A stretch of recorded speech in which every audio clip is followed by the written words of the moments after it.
আপনাদের সাতক্ষীরায় আমি গত বছর এসেছিলাম, এই আগরদারি মাদ্রাসায়। আমি সূরা আলাক থেকে আলোচনা করেছিলাম। আমি যাওয়ার সময় আমাকে হামলা করার চেষ্টা করা হয়েছে। এই সাতক্ষীরার কথা আমি বলছি। যদি এরা এখানে থাকে, এদের শুনে রাখা দরকার, সূরা আলাকের আলোচনা তুমি তোমার গায়ের উপরে টেনে নিয়েছো কেন?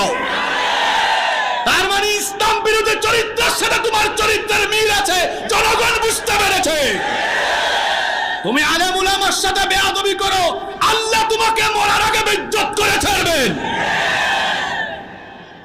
ইজ্জত সম্মানের মালিক কে? ইজ্জত সম্মানের মালিক কে? আমরা যখন কোরআন থেকে কথা বলি, আমরা কিছু হারানোর ভয়ে কথা বলি না, কারণ আমাদের হারানোর কিছুই নাই।